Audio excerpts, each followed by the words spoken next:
نواز شریف پر بات آئی، میں نے آپ کو بتا دیا کہ ووٹ کو عزت دو کا نعرہ لگا کر وہ آئے اور پھر انہوں نے اپنا نعرہ ڈیل میں کنورٹ کیا۔ عمران خان صاحب رائٹ ناؤ ہمیں جو ہے ایک ڈٹے ہوئے نظر آ رہے ہیں۔ جو کچھ بھی اس ملک میں ہو رہا ہے اس کی سب سے بڑی ذمہ دار خود اسٹیبلشمنٹ ہے۔ مطیع اللہ جان صاحب 2024 کے الیکشن میں عمران خان صاحب کو ووٹ دیں گے؟ آپ کا جو اپنا پرسنل ایکسپیرینس ہے کہ کیا کرتے ہیں یہ جو کہتے ہیں کہ غائب کر دیا بندہ جو ہے نامعلوم افراد بن گیا، یہ کہاں کیا سٹوری ہے؟ یہ کچھ لوگوں کو لے جا کے چائے اور بسکٹ کھلاتے ہیں، ان کو دھمکیاں لگاتے ہیں، ان کے سامنے بیٹھ کے گفتگو کرتے ہیں کیونکہ وہ پہلے سے رابطے میں ہوتے ہیں، کوئی رابطہ ڈائریکٹ مذاکرات یا ڈسکشن نہیں کرتے، اور یہی کچھ میرے ساتھ بھی ہوا۔ اسٹیبلشمنٹ اتنا ضرور جانتی ہے کہ الیکشن جو ہے بالکل ایک ویسی ہی جنگ ہے جیسے جنگ جو ہے وہ امن کے حالات میں ہماری اسٹیبلشمنٹ فوجی مشقیں نہیں ہوتی ہیں، تو یہ ان کے لیے ایک مشق ہی ہے۔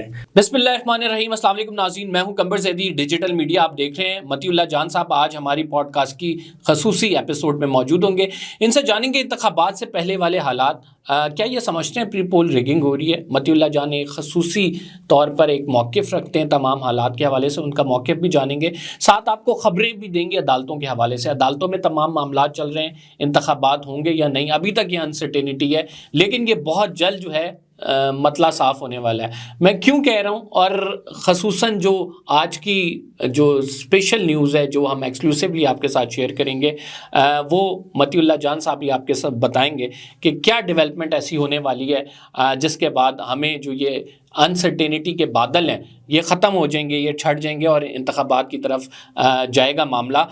اس کے ساتھ ان کا پرسنل ایکسپیرینس جب ان کو اٹھایا گیا نامعلوم افراد کی جانب سے، کہاں پہ لے کے جایا گیا، کیا کچھ ان کے ساتھ ہوا، یہ بھی آج ان سے جاننے کی کوشش کریں گے۔ بہت شکریہ مطیع اللہ جان صاحب ہمیں ٹائم دینے کے لیے۔ سب سے پہلے سب سے پرٹیننٹ کویشچن، کیا مطیع اللہ جان صاحب سمجھتے ہیں کہ پری پول ریگنگ ہو رہی ہے؟ پری پول ریگنگ ڈیفینیٹلی ہو رہی ہے، آپ اسے انجینئرنگ کہیں، ریگنگ کہیں، کچھ بھی کہیں، تو ریگنگ صرف الیکشن ڈے نہیں ہوتا۔ الیکشن سے پہلے اگر مینیپولیشن ہوتی ہے، انجینئرنگ ہوتی ہے، اور یہ چیز ہم کوئی آج کی نہیں ہے، یہ 2016 سے آنورڈ ہم دیکھتے آ رہے ہیں۔ 2014 میں جو عمران خان کا دھرنا ہوا، اس کے بعد جنرل باجوہ اور جنرل فیض نے جس طریقے سے اس وقت کی حکومت کو گرایا، اس وقت سیاسی جماعتوں کو توڑا جوڑا، نئی جماعتیں بنائی، بلوچستان میں بلوچستان عوام پارٹی بنائی، تو یہ سلسلہ پری پول ریگنگ کا، پولیٹیکل انجینئرنگ کا، یہ سلسلہ اس وقت سے جاری ہے، اور یہ تقریباً 8-9 سال سے جاری ہے، اور اس کے ذمہ دار وہ تمام لوگ ہیں جو حکومت میں اس ریگنگ کی وجہ سے آئے، بشمول عمران خان، اور پھر اس کے بعد جو عمران خان کو ہٹایا گیا اور بعد میں جو شہباز شریف آئے، یہ سب اس کے ذمہ دار ہیں۔ اب یہ کہہ دینا کہ اب ریگنگ ہو رہی ہے اور ایسے ہو رہی ہے، یوں تاثر دینا کہ آج ہو رہی ہے، میرے خیال میں یہ ریگنگ بہت پچھلے میں کہوں گا کہ 8 سال سے ہو رہی ہے، اور جب تک عمران خان اس بات کو تسلیم نہیں کرتے کہ یہ اس موجودہ ریگنگ کے سلسلے کا آغاز 2014 کے ان کے دھرنے سے ہوا تھا، اس وقت تک یہ بہت بے معنی بات ہے کہ آج یہ ہو رہا ہے تو آج وہ ہو رہا ہے، آج یہ جو کچھ بھی ہو رہا ہے اس کی وجہ وہ کل تھا جس کا فائدہ عمران خان نے اٹھایا۔ سر یہ سیاستدان سبق کیوں نہیں سیکھتے؟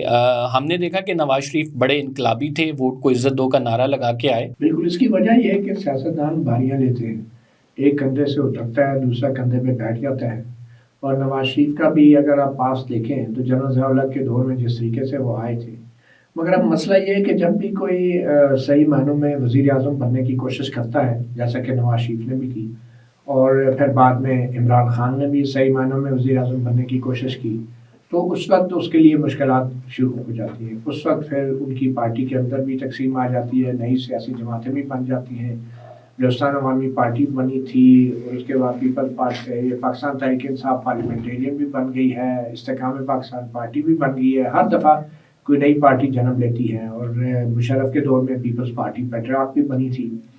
تو یہ سبق اس لیے نہیں حاصل کرتے کہ انہیں بغیر سبق پڑھے اور بغیر کسی کوالیفیکیشن کے اور قابلیت کے انہیں اقتدار مل جاتا ہے، ان کو نوکریاں مل جاتی ہیں۔ تو جن کو بغیر تعلیم کے، بغیر سبق پڑھے نوکریاں مل جائیں تو وہ کیوں سبق پڑھیں گے؟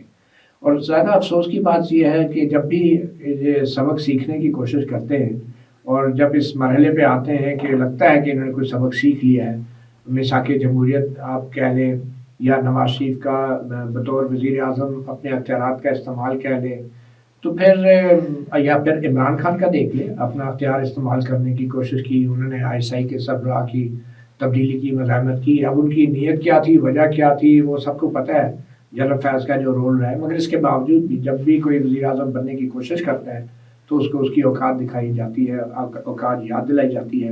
اور یہ سیاستدان جو ہیں وہ کہتے ہیں نا کہ میر کیا سادہ ہے کہ بیمار ہوئے جس کے سبب اسی عطار کے لوٹے سے دوا لیتے ہیں.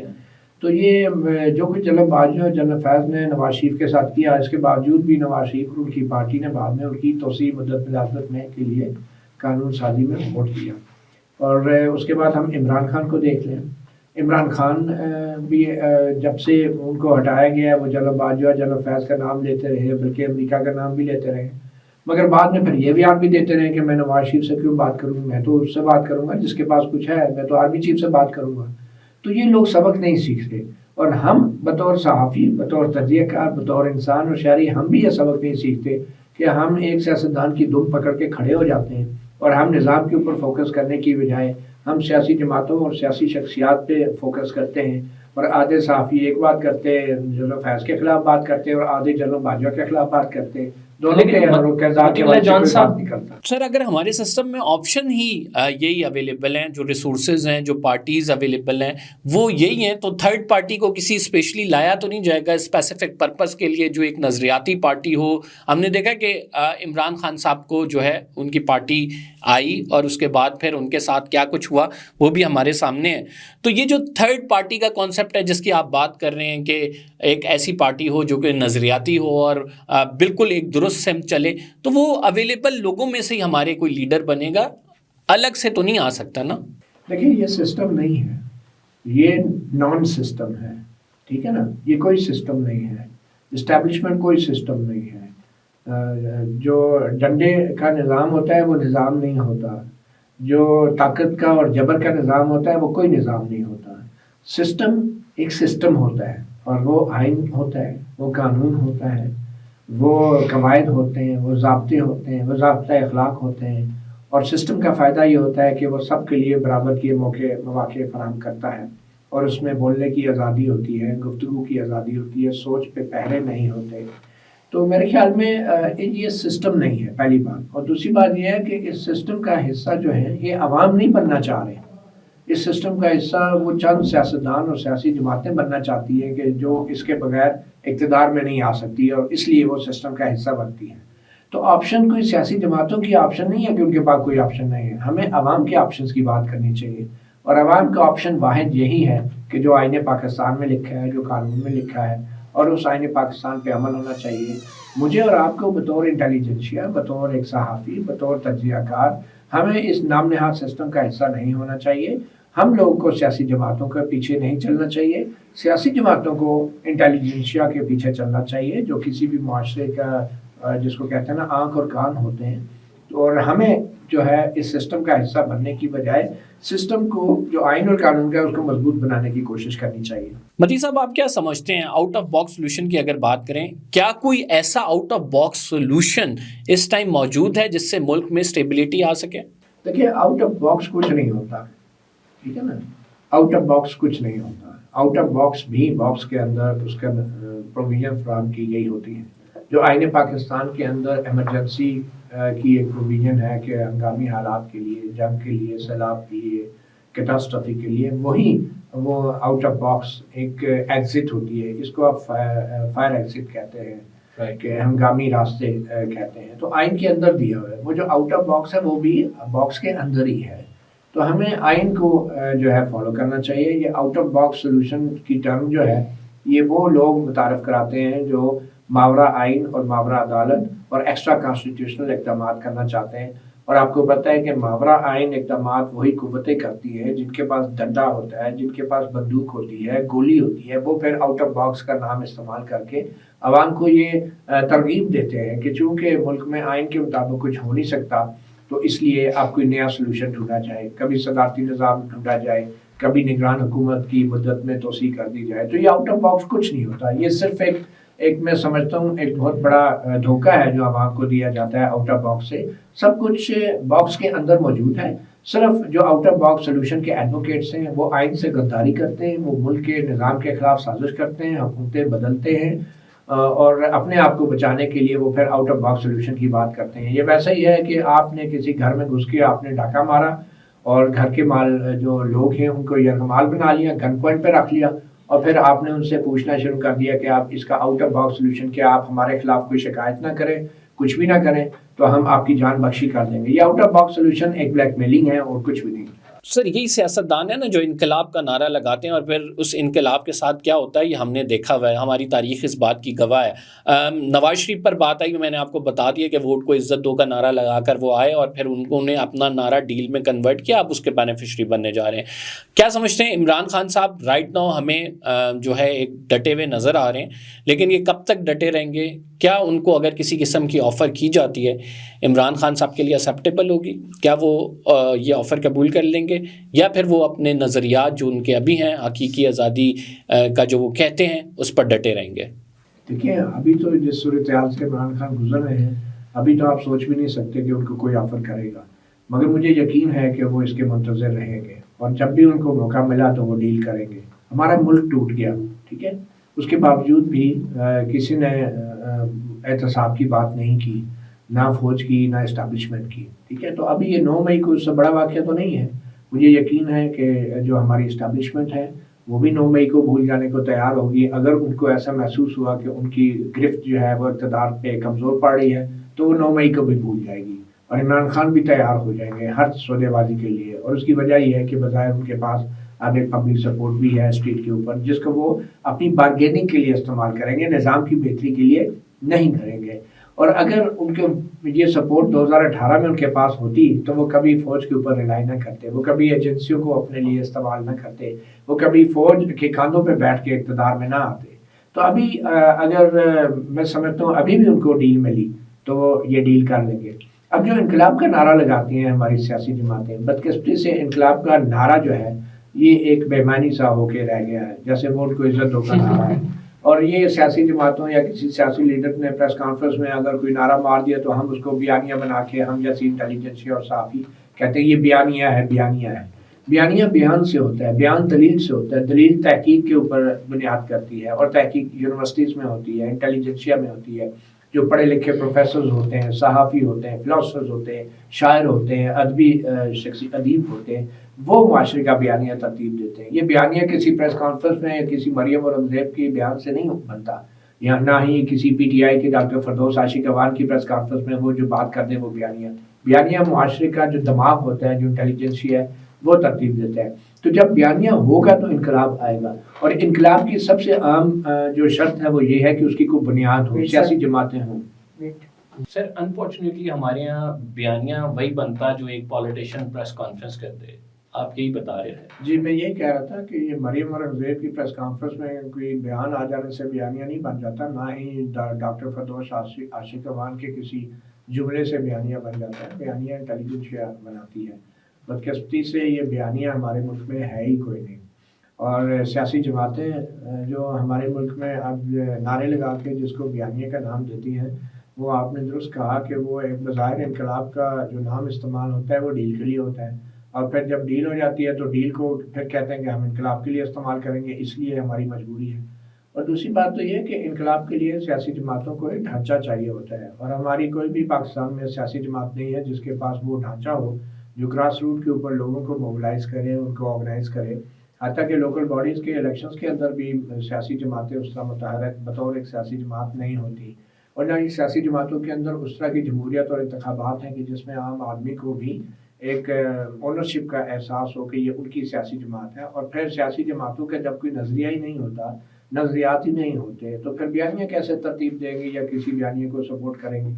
تو یہ ایک فقدان ہے بہت بڑا نظریات کا بھی, اور صحیح معنوں میں انٹیلیجنسیا کے دیے ہوئے بیانیے کا بھی. تو سیاسی جماعتیں انقلاب نہیں لا سکتی. اور میں آخر میں یہ ضرور کہنا چاہوں گا کہ ہمارے ملک میں انقلابی ان کو کہا جاتا ہے کہ جو جمہوریت کی بات کرتے ہیں, جو آئین اور قانون کی بات کرتے ہیں. اس سے بڑا کوئی لطیفہ تو ہو نہیں سکتا, کیونکہ آئین اور قانون کی بات کرنے والے انقلابی نہیں ہوتے. انقلابی اور ریولوشنری تو وہ اسٹیبلشمنٹ ہے, وہ فوج ہے جس نے آئین اور قانون کے خلاف بغاوت کی ہے ہر کچھ عرصے کے بعد.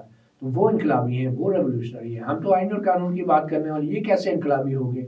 اور دوسری بات, انقلاب بری بات نہیں ہے, انقلاب اچھی کاز کے لیے انقلاب لانا چاہیے, مگر سب سے پہلے پھر سیاسی جماعتوں کو اس سوال کا جواب دینا ہوگا کہ جب وہ انقلاب کی بات کرتی ہیں تو وہ کس کے خلاف انقلاب لانا چاہ رہی ہیں.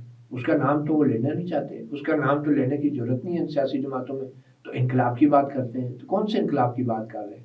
اور پھر بات وہی آپ والی ہے کہ جس کے خلاف انقلاب لانا چاہتے ہیں اس سے پھر ڈیل بھی کر لیتے ہیں اور پھر بینیفیشری بھی ہو جاتے ہیں. تو ہم دیکھ رہے ہیں اس وقت, پہلے نواز شریف نے انقلاب لانے کی بات کی جنرل مشرف کے مارشل لا کے خلاف, پھر ڈیل کی. پھر اس کے بعد آپ نے دیکھا کہ 88 میں جب بینظیر بھٹو آئی تو انہوں نے بھی جنرل ضیاء الحق کے جو باقیات تھی, جنرل اسلم بیگ اور یہ ان ساروں کے ساتھ ڈیل کی, اختیار کو تقسیم کیا, اپنے عوام کے مینڈیٹ کو انہوں نے تقسیم کر دیا, اسٹیبلشمنٹ کو بھی شیئر کروا دیا, شراکت دار بنا دیا. اس کے بعد یہ باری باری اسٹیبلشمنٹ سے ڈیل کر کے باریاں لیتے رہے 90 کے عشرے میں. پھر مشرف کے خلاف انقلاب لایا نواز شریف نے, پھر ڈیل کی, اور پھر آصف زرداری صاحب آئے, مشرف کے خلاف کوئی کارروائی نہیں ہوئی میثاق جمہوریت ہونے کے باوجود بھی. پھر نواز شریف آیا ڈیل کر کے, پھر اس کے بعد عمران خان بھی ڈیل کر کے آ گئے. اب نواز شریف بھی انقلابی ہیں, عمران خان بھی انقلابی ہیں, نواز شریف باہر ہیں, عمران خان اندر ہیں. تو مسئلہ یہ ہے کہ اس طرح انقلاب نہیں لائے جاتے, اور ہمیں یہ سمجھنا ہوگا کہ سیاسی جماعتوں کو اپنی صفوں میں جو ہے تھوڑا سا متحرک کرنا ہوگا, اور انٹیلیجنسیا کو اپنا رول. یہ جو آپ کا سوال جواب ہے, اس سے دو چیزیں لنک کرتی ہیں, اور وہ دو چیزیں میں آپ سے اس وجہ سے پوچھنا چاہتا ہوں. سب سے پہلی بات ہے کہ اب پہلے کے دور کو دیکھیں, اب دیکھیں سوشل میڈیا کا جس طرح سے ایک ایوالونگ پروسیس ہے, ایک عام بندے تک بھی وہ انفارمیشن ایکسیس کے لیے جو کہ پہلے نہیں ہوتی تھی. یہ کس طرح سے اپنا رول پلے کر سکتا ہے؟ دوسرا, 9 مئی کے حوالے سے اسٹیبلشمنٹ یہ سمجھتی ہے رائٹ ناؤ کہ وہ ایک بیڈ ایپیسوڈ ہے, اور اس بیڈ ایپیسوڈ کو کاؤنٹر کرنے کے لیے ایز پر مائی انڈرسٹینڈنگ وہ اس کا ڈر بھی بٹھانا چاہ رہے ہیں کہ آئندہ کے لیے یہ نہ ہو. تو آپ سمجھتے ہیں کہ یہ جو ایک فیئر ٹیکٹک ہے کہ جس طرح سے ابھی کاغذات نامزدگی بھی چھین رہے ہیں, وہ پی ٹی آئی کو گھر جا کے توڑنا, یہ ورک آؤٹ کرے گی اسٹیبلشمنٹ کے لیے یا نہیں؟ دیکھیے, پہلی بات تو یہ ہے کہ یہ جو کچھ بھی اس ملک میں ہو رہا ہے اس کی سب سے بڑی ذمہ دار خود اسٹیبلشمنٹ ہے, اور اسٹیبلشمنٹ دوسروں کو جتنی بھی سزا دے لے, جتنی بھی سیاسی جماعتوں کو توڑ لے جوڑ لے, اس یہ مسئلے کا حل نہیں ہے. اسٹیبلشمنٹ کو خود بھی اپنی اداؤں پہ غور کرنا ہوگا. جو کچھ 9 مئی میں ہوا, یقینی بات ہے کہ تاریخ میں شاید ایسے کبھی نہیں ہوا کہ جس طریقے سے کچھ سیاسی کارکن باہر نکلے اور چھاؤنیوں پہ حملہ کیا. یہ اور بات ہے کہ اس حملے کے دوران خود اسٹیبلشمنٹ نے کس طریقے سے اس پہ کھیلا اور کس طریقے سے اس چیز کو ایگزیجریٹ بھی کیا. لیکن یہ حقیقت ہے کہ سیاسی جماعت کے لوگ کچھ باہر نکلے اور ورکر بھی تھے اور کچھ لیڈر بھی تھے. تو اسٹیبلشمنٹ کو اس بات پہ بھی غور کرنا ہوگا کہ یہ نوبت یہاں تک پہنچی کیسے, عمران خان اقتدار تک کیسے انہوں نے لائے, اور کیا وہ ایک بہت بڑی اگر غلطی تھی تو کیا وجہ ہے کہ وہ برملا اور سریعام اس غلطی کا اعتراف نہیں کرتے؟ وہ کیوں اپنی پرائیویٹ کنورسیشن میں اور آف دا ریکارڈ گفتگو میں صحافیوں اور سیاستدانوں کے سامنے کہتے ہیں کہ عمران خان ہمارا بہت بڑی ایک بلنڈر تھا اور غلطی تھی؟ تو برملا آپ سارے سیاستدانوں کی پریس کانفرنس کرا رہے ہیں, تو ایک جنرل باجوہ اور جنرل فیض کی پریس کانفرنس کروا دیں, وہ بتا دیں کہ وہ کس طریقے سے عمران خان کو لائے تھے, اور آئندہ کے لیے توبہ کریں. اور جنرل فیض اور یہ جنرل باجوہ اقرار کریں کہ یہ ان کا جرم تھا, اور یہ جرم جو ہے یہ عوام کے خلاف تھا, اس قوم کے خلاف تھا, اور اپنے آپ کو کٹہرے میں کھڑا کریں, ان کا احتساب ہونا چاہیے. اب ان 2 بندوں کو بچانے کے لیے ساری دنیا جہاں کی پریس کانفرنسیں آپ کروا رہے ہیں, اپنی غلطیاں تسلیم نہیں کر رہے, اور آپ مزید ایک غلطی کو چھپانے کے لیے مزید غلطیاں کر رہے ہیں, ایک قتل کو چھپانے کے لیے مزید قتل کیے جا رہے ہیں, اور آئندہ کے لیے بھی آپ پہلے سے زیادہ وہ کام کر رہے ہیں کہ جو جنرل باجوہ اور جنرل فیض نے کیے تھے. تو یہ معاملات جو ہے یہ ٹھیک نہیں ہوں گے جب تک ادارے اپنی غلطیوں کو تسلیم نہیں کریں گے اور خود کو سیاست سے دور نہیں کریں گے, اور جب تک کہ جو نظام ہے, جو آئین اور قانون کا نظام ہے, وہ مکمل طور پہ بحال نہیں ہوگا. اس کی بحالی صرف اور صرف اعتراف جرم کے ساتھ ہوگی, احساس گناہ کے ساتھ ہوگی, اور ٹروتھ اینڈ ریکنسیلیشن کمیشن بنے یا نہ بنے, لیکن ٹروتھ اینڈ ریکنسیلیشن میں سمجھتے ہوئے اس مسئلے کا حل ہے, اور ہر شخص کو اپنے طور پہ رضاکارانہ طور پہ سچائی بیان کرنی ہوگی اور اپنے آپ سے ریکنسائل کرنا ہوگا, اور اس معاشرے کے ساتھ بھی. ایز آف ناؤ آپ سمجھتے ہیں ابھی تک عمران خان صاحب ڈٹے ہوئے؟ عمران خان صاحب ڈٹے ہوئے نہیں ہے, میں نہیں سمجھتا کہ عمران خان ڈٹے ہوئے. انہوں نے کیا ڈٹنا ہے, ان کو تو ویسے بھی جب کوئی چھوڑ ہی نہیں رہا تو ان کا نہ ڈٹنے کا کیا ہے. بھٹو بھی ڈٹا ہوا تھا اور وہ پھانسی چڑھ گیا, ٹھیک ہے نا, لیکن خان صاحب تو بڑے خوش قسمت ہیں. خان صاحب نے کیا ڈٹنا ہے ان کے؟ خان صاحب میں نے آپ کو بتایا نا کہ ابھی بھی اسٹیبلشمنٹ کے ساتھ انہیں موقع ملے تو ابھی بھی وہ ڈیل کر لیں گے.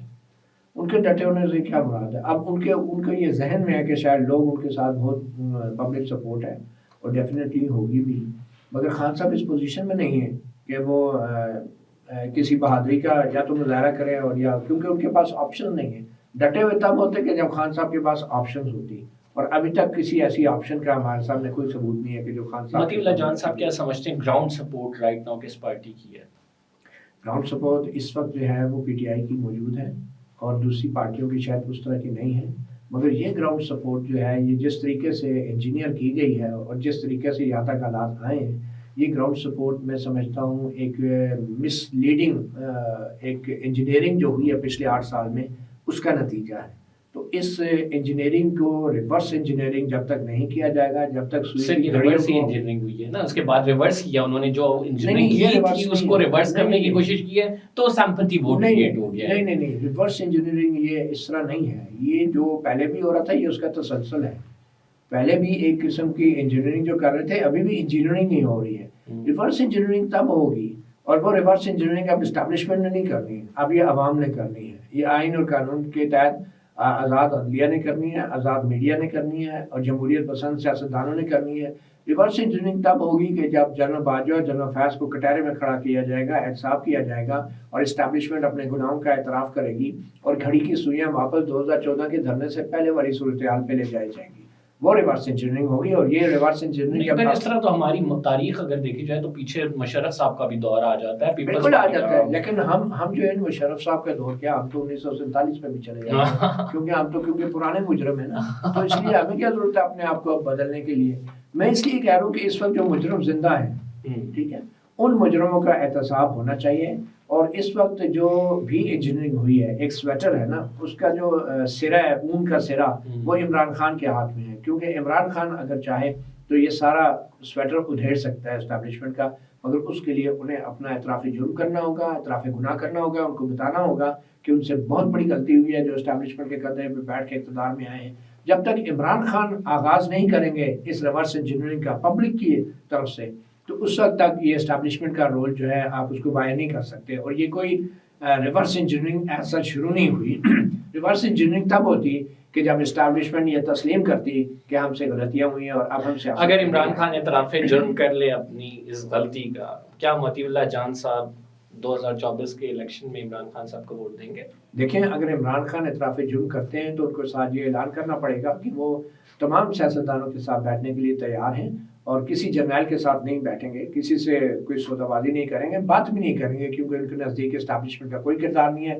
ہم سب اپنی غلطیوں کو تسلیم کرتے ہیں, اور آپ آئیں اور ہم بیٹھ کے بات کریں. اگر وہ عمران خان یہ کہتے ہیں تو اس میں کسی صحافی کے ووٹ یا سپورٹ کی کیا ضرورت ہے ان کو؟ یہ کوئی ہماری ووٹ سے کوئی وزیر اعظم تھوڑی بنتا ہے. میں ذاتی طور پہ اس کو ویلکم کروں گا, میرے خیال میں سارے ویلکم کریں گے, آپ بھی ویلکم کریں گے کہ یار خان صاحب نے کوئی سبق سیکھ لیا ہے, پڑھ لیا ہے. بالکل ایسی. آخری کوشچن کرتے ہیں, ابھی بہت سارے لوگوں کے کاغذات نامزدگی لیے بھی جا رہے ہیں, کچھ کو غائب بھی کیا جا رہا ہے, خصوصاً عمران ریاض خان صاحب والا جو ایپیسوڈ ہے وہ بھی آپ کے سامنے ہے. آپ کے ساتھ بھی ایک ایپیسوڈ جنرل فاز کے دور میں ہوا تھا, کچھ ذرا اس پہ نظر ڈالیں. اور پھر ابھی ریسنٹلی میں نے آپ کا ٹویٹ بھی پڑھا جس میں آپ نے 2 خواتین اینکر کے حوالے سے بات کی کہ جس طرح سے وہ کویشچنس کر رہی ہیں. کیا سمجھتے ہیں کہ صحافیوں کے لیے ماحول, تو ہم آلریڈی پتہ ہے کہ پاکستان میں صحافت کرنا کتنا مشکل ہے, لیکن ہمارے اندر بھی موجود لوگ سیکھ نہیں رہے ہیں, جو غلطیاں دہرائی جا رہی ہیں وہ اسی طرح سے دہرائی جا رہی ہیں. میرے خیال میں اگر ہمارے سیاستدان اس حوالے سے کچھ بہادری کا مظاہرہ کریں, جیسے عمران خان ہے, نواز شریف, شہباز شریف, آصف زرداری, اور اپنی ماضی کی غلطی کو تسلیم کریں, تو ہماری صفوں میں موجود بہت سارے تجزیہ کار اور اینکر خود ہی بے نقاب ہو جائیں گے. وہ جب بتائیں گے نا بڑے لیڈر کہ ہم کیسے ہم سوال ہوئے یہ سب کچھ غلط ہے, تو ظاہری بات ہے ان لیڈروں کی جو مرثیہ وہ جو قصیدہ خوانی کرتے رہے وہ خود ہی ایکسپوز ہو جائیں گے. تو مسئلہ یہ ہے کہ آپ اسٹیبلشمنٹ کو بھی میں بار بار یہی کہتا ہوں نا کہ آپ پبلکلی اپنی غلطیاں تسلیم کریں. تو جو اینکر ان کی فائلوں اور ان کی دیکھی ہوئی ویڈیوز کی بنا پہ پروگرام کرتے ہیں وہ خود ہی ایکسپوز ہو جائیں گے. جب جنرل فیض یہ بتائیں گے کہ میں فلاں فلاں اینکر کو, صحافی کو بلا کے فائلیں دکھاتا تھا, ویڈیوز دکھاتا تھا, اور وہ میرے کہنے پہ پروگرام کرتا تھا, تو ہماری صفوں کے اندر بھی لوگ سامنے آ جائیں گے نا, تو ہمیں کیا ضرورت ہے. تو میرے خیال میں ہم صحافیوں کو سبق ضرور سیکھنا چاہیے, اور جب تک یہ اسٹیبلشمنٹ اور جب تک سیاستدان, عمران خان جیسے سیاستدان جو بڑے پاپولر بھی ہیں اور ان کی کہی ہوئی بات کی اب میں سمجھتا ہوں کسی بھی سیاستدان سے زیادہ اہمیت ہوگی, تو جب تک وہ نہیں سچائی بیان کریں گے اور اپنی غلطیوں کا اعتراف کریں گے, تو کوئی کچھ بھی تبدیلی نہیں آئے گی، اور یہ اسٹیبلشمنٹ کا رول اسی طرح جاری رہے گا۔ میرے خیال میں جو صحافیوں کے ساتھ اس وقت ہو رہا ہے یہ تسلسل ہے، اور پچھلے ماضی میں جو کچھ واقعات میرے ساتھ ہوئے، تو یہ عمران ریاض خان کے ساتھ بھی واقعات جو ہوئے، آپ دیکھیں انہوں نے معافی بھی مانگی ہے لاپتہ افراد کے لے کے کہاں جایا جاتا ہے، اٹھا کے لے جاتے ہیں کہ آپ کا جو اپنا پرسنل ایکسپیرینس ہے کہ کیا کرتے ہیں یہ جو کہتے ہیں کہ غائب کر دیا بندہ جو ہے نامعلوم افراد بن گیا، یہ کہاں کیا اسٹوری ہے یہ؟ دیکھیں بیسیکلی مقصد ہراساں بھی کرنا ہوتا ہے، اور مقصد آپ کی جان کو خطرے میں بھی ڈالنا ہوتا ہے، آپ کو کچھ پتہ نہیں ہوتا۔ کچھ لوگوں کو لے جا کے چائے اور بسکٹ کھلاتے ہیں، ان کو دھمکیاں لگاتے ہیں، ان کے سامنے بیٹھ کے گفتگو کرتے ہیں کیونکہ وہ پہلے سے رابطے میں ہوتے ہیں۔ جو لوگ رابطے میں نہیں ہوتے ان کے ساتھ یہ اغوا کر کے ان کو گفتگو نہیں کرتے، ان کی آنکھوں پہ پٹی جو باندھی ہوتی ہے وہ اتارتے بھی نہیں ہیں۔ ان کو یہ شک ہوتا ہے کہ ایک دفعہ دیکھ لیا یا اس کو ہم نے تعارف کرا دیا تو باہر جا کے پھر کچھ کر دے گا، تو اس لیے وہ بالکل ہی آپ کو کوئی رابطہ ڈائریکٹ مذاکرات یا ڈسکشن نہیں کرتے، اور یہی کچھ میرے ساتھ بھی ہوا۔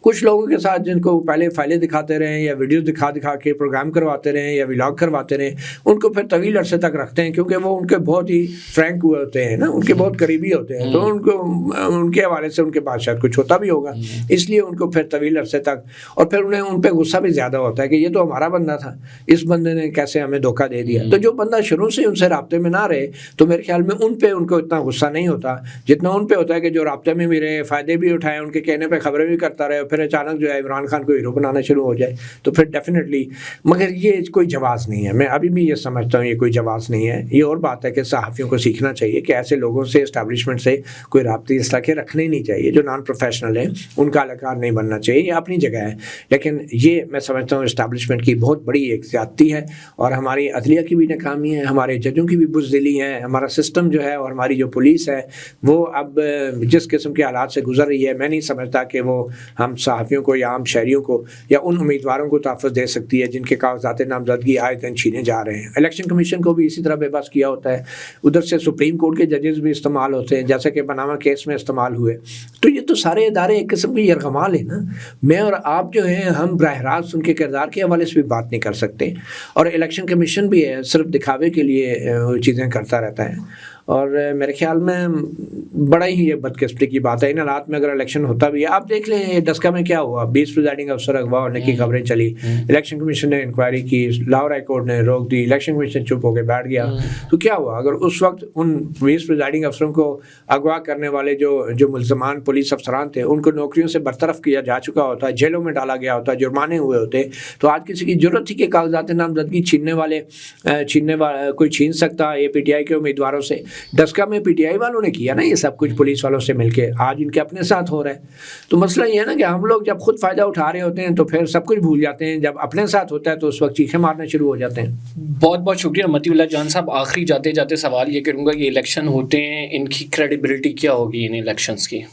میرے خیال میں الیکشن کی کریڈیبلٹی جو ہے کبھی بھی اس طریقے سے نہیں رہی، اور اس لیے میرے خیال اب اسٹیبلشمنٹ کو بھی شاید فرق نہیں پڑتا کہ کریڈیبلٹی ہو یا نہ ہو۔ اسٹیبلشمنٹ اتنا ضرور جانتی ہے کہ الیکشن جو ہے بالکل ایک ویسی ہی جنگ ہے جیسے جنگ جو ہے وہ امن کے حالات میں ہماری اسٹیبلشمنٹ فوجی مشقیں نہیں ہوتی ہیں، تو یہ ان کے لیے ایک مشق ہی ہے، بلو لینڈ اور fox land. Thank you very much. Matiullah Jan sahib ہمارے ساتھ موجود تھے، ان کی انٹلیکچوئل ڈسکشن آپ نے سنی، بہت بہت شکریہ، انہوں نے ہمارے لیے ٹائم نکالا۔ فی الحال کے لیے اتنی، دوبارہ حاضر ہوں گے اگلے ولاگ میں کچھ نئے گیسٹ کے ساتھ۔ قمبر زیدی کو اجازت دیجیے، اللہ نے کے بعد۔